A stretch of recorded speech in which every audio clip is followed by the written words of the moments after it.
Back tonight, Great Tastes of Manitoba. We're here with Elizabeth Harms, and this is all about better with beans. So all of these recipes, of course, there's variations that you could make without the beans, but we're doing it this way tonight because it's nutritious and absolutely delicious. So we are on to our white bean chocolate chip cookies, and you are sort of like the expert at sort of, I was going to say, weaseling in these like really healthy things into things that maybe we wouldn't anticipate having beans in. Yeah, it's a way to get a little bit of extra nutrition in there, and you also don't feel bad about eating like 5 cookies, maybe. I don't know what a normal well, I wouldn't number anyway, is, but yeah, so maybe 10 cookies this time around. Okay, good. Yeah, well, I was thinking of the black bean brownies that we did. That's an online recipe. Of course, this is bonus content online that you can find this season, season 34. And same thing, like made these, and they were so good because as discussed, beans are wonderful, but you know, you don't necessarily want to taste them in your baking. And so you nailed it. So let's see what we're gonna make tonight. All right, so we are again starting with white beans. I've already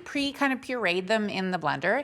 I'm gonna add 2 eggs here, and we're gonna kind of get that really nice and blitzed, and then we're gonna get started. Okay, we have Countryside Farms Free Run Vita eggs. All right.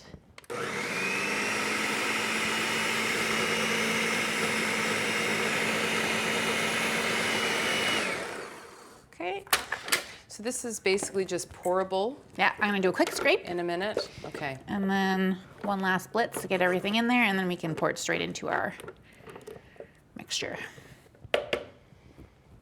Of course, we have another locally produced product, the Manitoba oats.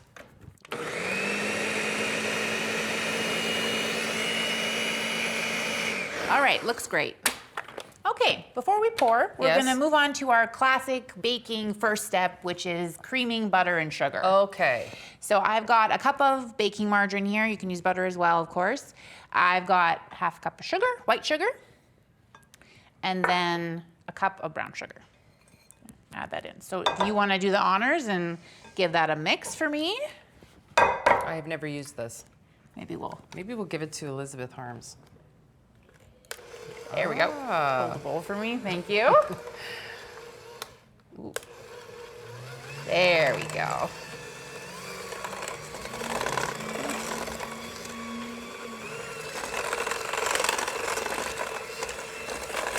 It's always exciting with you, Elizabeth. You're just never quite sure what's gonna happen.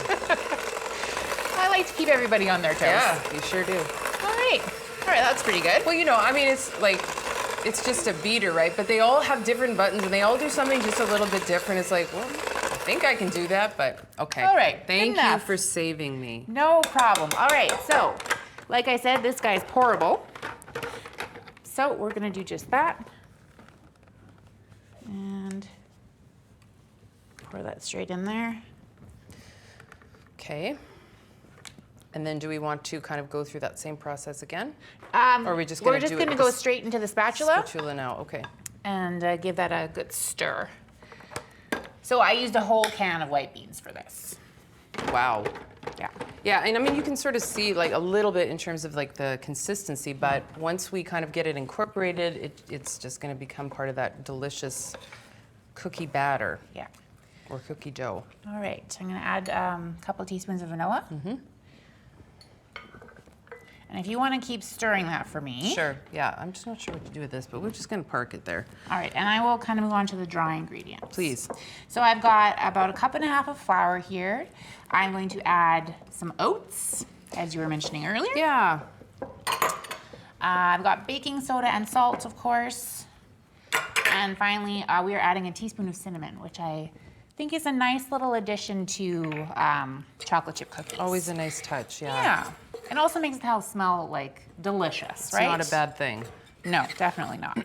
So give that a quick stir, and then we're just gonna combine these guys and add the chocolate chips, which I think is everybody's favorite part. Okay, so drying to wet. Drying to wet. And you just fold. Fold, right. exactly.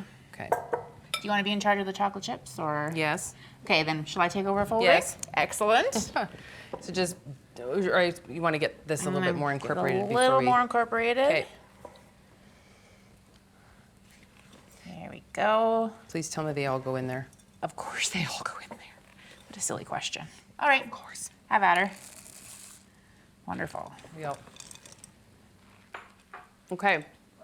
So, you know, again, it's one thing to, show you the recipes, talk about the recipes, but what really also interests us is we love when you make these recipes, and then give us your feedback on, how was it, putting white beans into your cookies, and give us your feedback. We're of course on all of the social media channels, Facebook, Twitter, Instagram. Okay. Okay, I'm gonna move this over here. Do you want to bring that cookie sheet up? I do. Onto this side here. And I don't know if you're a scooper or if you're a spoon person, but both are great options. I don't have, well, I own one. I usually use spoons, but every time we make cookies on the show, I think I have to get myself exactly, because what is that, about a quarter cup scoop? I would say less than that, maybe a couple tablespoons, tablespoon and a half, maybe 2. Okay. But honestly, like, I have one of these and I still go for the spoons every time. Like, this is how I was taught how to do it. Yeah, so old school. Yeah. So I'm gonna get started here, and I think there might be some already in the oven. Should I get them? Yeah. Are we ready for that? Let's do it. And you want to line your baking sheet with parchment paper. You can also just grease it if you prefer, or if you like, whatever you're used to. But they come out really nice and soft and moist. Like we were talking about earlier, great extra nutrition into those cookies. Okay, well, let's just see how soft and moist they are. The other thing I love about this recipe is how many it makes. Like, this makes up to 6 dozen cookies. So they last great in the freezer or the fridge, however in an airtight container. There's a lot of extra moisture in there because of the beans, but it's great to take places, potluck, cookie swap, whatever you got. I would say take them with you. Very moist, just off the top, very, very moist. Not in any way would you ever know there's white beans in these cookies, and the cinnamon is really a nice touch, right? Yeah, thanks very much, Elizabeth. Okay, I'm gonna have the rest of this in just a minute, but when we come back, we love sharing stories about the families that bring you all of these incredible local ingredients. And so, For the Plate, coming up next here on Great Taste of Manitoba. We appreciate you, whether you're new to this channel or a long-time viewer. If you'd like to join us in the kitchen regularly and meet farm families across Manitoba, please subscribe. We share new videos every Sunday.